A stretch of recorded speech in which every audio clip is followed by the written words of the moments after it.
उत्तराखंड की विधानसभा जल्द ही एकत्रित होगी, जहां पर यूसीसी यानी यूनिफॉर्म सिविल कोड को लेकर एक रेजोल्यूशन पारित करने की बात की जा रही है। तो आज इस वीडियो में हम इसी पूरे टॉपिक पर विस्तार से चर्चा करने की कोशिश करेंगे। हम जानेंगे कि यूसीसी क्या होता है, उसकी इंपॉर्टेंस क्या है और साथ ही भारत में उसको लागू करने को लेकर किस तरह के चैलेंजेस हमारे सामने आ सकते हैं। तो मेरा नाम है अक्षय और आपका स्वागत है दृष्टि आईएएस चैनल की इस नए वीडियो में। चलिए वीडियो की शुरुआत करते हैं और सबसे पहले वीडियो की जो रूपरेखा है एक बार उस पर बात कर लेते हैं। वीडियो में सबसे पहले हमने न्यूज यानी खबर पर बात की, खबर के बाद हम यूनिफॉर्म सिविल कोड को समझेंगे। इसके अलावा भारतीय संविधान में इसको लेकर क्या प्रावधान है, सुप्रीम कोर्ट ने इसको लेकर क्या कहा है उस पर बात करेंगे। यूसीसी की इंपॉर्टेंस क्या होती है उसको भी समझेंगे और इसको इम्प्लीमेंट करने में किस तरह के चैलेंजेस हमारे सामने आ सकते हैं, उन चैलेंजेस पर भी हम बात करेंगे। और अंत में एक प्रश्न पर भी चर्चा होगी। प्रश्न यहाँ पर एक आपका प्रीलिम्स का भी है और एक मेंस का भी है। मेंस का जो प्रश्न है वो आपका पीवाईक्यू है, यानी कि पिछले कुछ सालों में यूपीएससी की ओर से आप अपने मेंस के जो प्रश्न पत्र है उसमें पूछा गया था, तो उस पर भी एक बार हम चर्चा करेंगे। इसके अलावा ये जो पूरा आपका टॉपिक है इसे आप जीएस पेपर 2 से जोड़ सकते हैं। आपको भारतीय संविधान का खंड मिलेगा, आपको खुद यूनिफॉर्म सिविल कोड का भी एक खंड यहाँ पर दिखाई दे जाएगा। तो चलिए वीडियो की शुरुआत करते हैं और सबसे पहले बात करते हैं जो आपका यूनिफॉर्म सिविल कोड है उसका मतलब क्या होता है, उसके एक बार अर्थ को समझने की कोशिश करते हैं। तो सबसे पहले कानून को समझते हैं कि कानून क्या होता है। कानून मुख्य तौर पर आप कह सकते हैं कि किसी क्षेत्र में कि नियम और विधियों का एक समूह होता है, जिन नियमों और जिन विधियों के माध्यम से, लॉज के माध्यम से उस पूरे क्षेत्र को गवर्न किया जाता है। तो ये किस पर लागू होता है, किसी एक क्षेत्र विशिष्ट पर लागू होता है। जैसे भारत के अपने नियम अलग कानून हो सकते हैं, इसके अलावा आप अमेरिका जाएंगे तो वहां के अलग नियम कानून हो सकते हैं। अगर आप भारत के अंदर भी देखेंगे तो अलग अलग जो राज्य हैं वहां पर आपको अलग अलग तरह के नियम कानून दिखाई दे जाएंगे। अब ये जो कानून होते हैं, इन कानूनों की दो कैटेगरीज आपको दिखाई देंगी। सबसे पहले है आपका सिविल कानून, फिर आते हैं आपके आपराधिक कानून। सिविल कानून कौन से होते हैं, तो सिविल कानून वो कानून होते हैं जो कि दो संगठनों या दो व्यक्तियों के बीच के विवाद को दर्शाते हैं। जैसे आपका संपत्ति का विवाद हो गया, आपका विवाह का मामला हो गया, इसके अलावा धन का विवाद हो गया, आवास का मामला हो गया। अगर दो सगे संबंधियों के बीच घर को लेकर लड़ाई हो जाती है तो उसको आप सिविल मामला कहते हैं। सिविल कानून के तहत उसका निपटारा किया जाता है। तलाक का मामला हो गया, बच्चों की कस्टडी का मामला हो गया, तो ये सारे जो मामले हैं वो आपके सिविल मामले कहलाते हैं। इसके बाद बारी आती है आपके आपराधिक मामलों की, यानी कि क्रिमिनल जो आपके केसेस होते हैं, क्रिमिनल जो टॉपिक्स हैं उसमें आपको वो मामले शामिल किए जाते हैं जो कि समाज के खिलाफ अपराध होता है। यानी कि ऐसा कोई क्राइम जो कि आप सोसाइटी के खिलाफ करते हैं, जिसकी वजह से सोसाइटी की जो वैल्यूज हैं उन पर खतरा पैदा होता है, सोसाइटी की एग्जिस्टेंस पर खतरा पैदा होता है। तो इसमें आप बेसिकली हत्या को शामिल कर सकते हैं, यौन अपराध को शामिल कर सकते हैं, रेप को शामिल कर सकते हैं, आगजनी को शामिल कर सकते हैं, डकैती हो गया, हमला हो गया। इस तरह की जो घटनाएं हैं ये घटनाएं आपका समाज के खिलाफ अपराध के तौर पर देखी जाती हैं। तो यहाँ पर हमने कानून की दो कैटेगरीज को देखा। सबसे पहले है आपका सिविल कानून, फिर है आपका आपराधिक कानून। अब अगर आप भारत की बात करते हैं तो भारत में जो आपराधिक कानून है उसको लेकर एक समान नियम भारत में मौजूद है, यानी कि अलग अलग धर्मों में अलग अलग आपराधिक कानून आपको नहीं मिलेंगे। जो प्रत्येक धर्म का व्यक्ति है, प्रत्येक जाति का व्यक्ति है, प्रत्येक पंथ का व्यक्ति है या फिर किसी भी नस्ल का व्यक्ति है, तो उन सभी लोगों पर एक समान कानून जो है आपराधिक मामलों में लागू होते हैं, चाहे वो किसी भी धर्म का व्यक्ति हो। लेकिन जब आप बात करते हैं सिविल मामलों की, तो अधिकांश जो सिविल मामले हैं उनको लेकर तो आपके जो कॉमन लॉज हैं वो मौजूद हैं, लेकिन कुछ सिविल मामले ऐसे हैं जिनको लेकर आपका कॉमन लॉ मौजूद नहीं है। वो जो मामले हैं उन मामलों में आपका धर्म ज्यादा इंपॉर्टेंट हो जाता है, आपकी जो आस्था है वो ज्यादा इंपॉर्टेंट हो जाती है। तो इनमें जो है आपका कानून का जो निर्धारण है वो धर्म के आधार पर किया जाता है और धार्मिक ग्रंथ जो हैं उन्हें एक आधार के तौर पर, उन्हें एक बेस के तौर पर इस्तेमाल किया जाता है, जिस बेस का सहारा लेते हुए कानून जो है वो तय किया जाता है। जैसे अगर आप देखेंगे हिंदू मुस्लिम धर्म में विवाह का जो मसला है, तलाक का जो मसला है, बच्चों की कस्टडी का जो मामला है, ये मामला हिंदू धर्म में आपको अलग कानून के जरिए गवर्न होता दिखाई देगा, मुस्लिम धर्म में आपको अलग कानून के जरिए गवर्न होता दिखाई देगा। तो इस तरह से हमारे अलग अलग धर्मों में अलग अलग कानून मौजूद हैं और यहाँ पर कानून निर्धारित करते समय धर्म की क्या प्रथाएं हैं, धर्म की क्या प्रैक्टिसेस हैं, वो प्रैक्टिसेस ज्यादा इंपॉर्टेंट हो जाती हैं।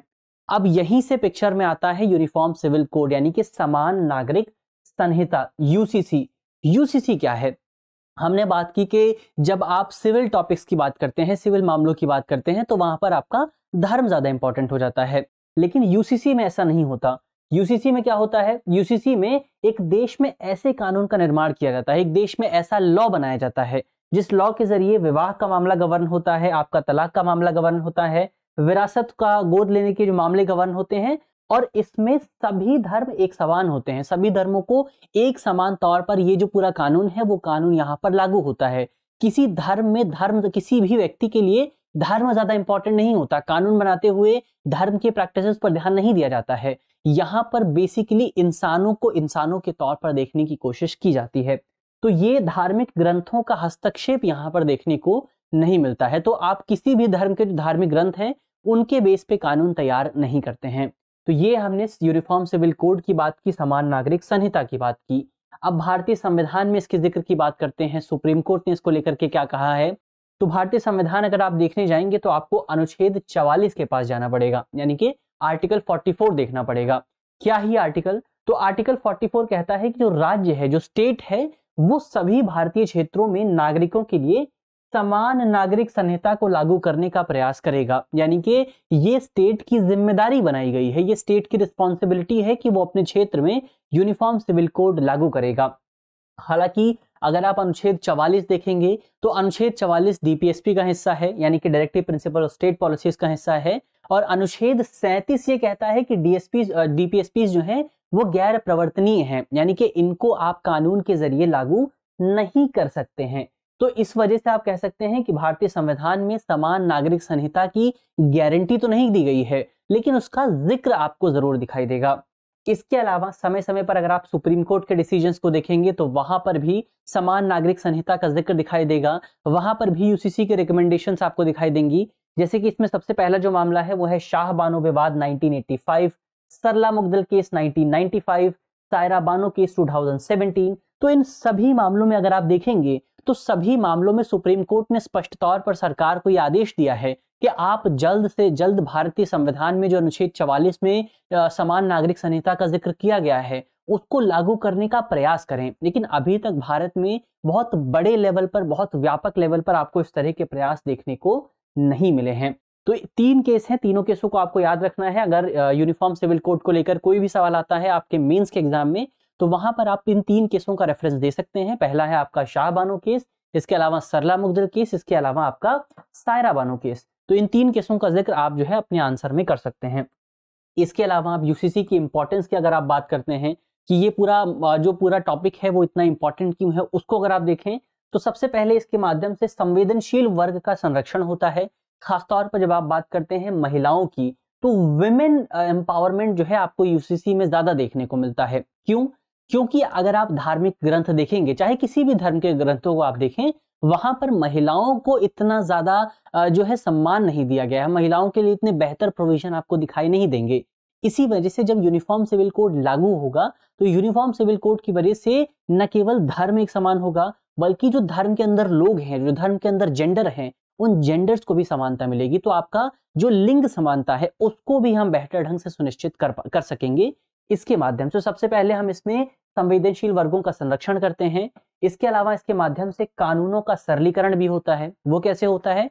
तो अगर आप भारत में वर्तमान समय में जो पर्सनल लॉज का पूरा फ्रेमवर्क है अगर उसको देखेंगे तो वहां पर आपको दिखाई देगा कि भारत में पर्सनल लॉज जो हैं वो बहुत ज्यादा कॉम्प्लेक्स हैं, बहुत ज्यादा जटिल हैं। लेकिन अगर यूसीसी आता है, यूनिफॉर्म सिविल कोड आता है, तो उसके माध्यम से भारत में एक ही कानून होगा और वो कानून भारत में सभी पर लागू होगा। तो इससे कानून का सरलीकरण हो सकेगा, सिंप्लीफिकेशन हो सकेगा। इसके अलावा व्यक्तिगत कानून जो है वो हमारे देश के विकास में बाधा उत्पन्न करते हैं, क्योंकि अलग अलग कानूनों के जरिए अलग अलग लोग गवर्न होते हैं। तो इसकी वजह से बड़ा एक चैलेंज आता है कि कानूनों को किस तरह से लागू किया जाए। तो उससे हमारे विकास में बाधा उत्पन्न होती है, उसको भी हम दूर कर पाएंगे। इसके अलावा जो न्यायपालिका है हमारी, उस पर जो बोझ है उस बोझ को भी कम किया जा सकेगा। यानी कि न्यायपालिका को अब केवल एक ही कानून के आधार पर डिसीजन देना है, तो इस वजह से न्यायपालिका जल्दी किसी मामले पर अपना डिसीजन दे पाएगी। तो ये तमाम इंपॉर्टेंस है जो इसके सामने हमारे निकल करके आई हैं। अब हम यूसीसी की चुनौतियों पर भी बात कर लेते हैं कि इसको लागू करने में कौन कौन से चैलेंजेस हैं। तो इसमें सबसे पहला चैलेंज है संवैधानिक प्रावधानों को लेकर के। अगर आप भारतीय संविधान के अनुच्छेद 25 और 26 को पढ़ेंगे तो यहाँ पर भारत के प्रत्येक नागरिक को धार्मिक स्वतंत्रता दिए जाने की बात की गई है। ऐसे में अगर सरकार यूसीसी को लागू करती है तो उनके जो धार्मिक अधिकार हैं वो प्रभावित होंगे। तो ये सबसे बड़ा चैलेंज हमारे सामने आ सकता है, जिसके बेस पर सुप्रीम कोर्ट में यूसीसी को चुनौती दी जा सकती है। इसके अलावा देश की जो विविधता है, जो डाइवर्सिटी है, उस डाइवर्सिटी पर भी यूसीसी खतरा उत्पन्न करेगा, क्योंकि हम अक्सर अपने निबंधों में लिखते हैं, अपने आसपास इस तरह की बातें करते हैं कि जो हमारी जो डाइवर्सिटी है वो हमारा सबसे बड़ा एसेट है, सबसे बड़ी संपत्ति है। लेकिन अगर हम यूसीसी लागू करते हैं तो उसी डाइवर्सिटी पर बड़ा खतरा पैदा हो जाएगा।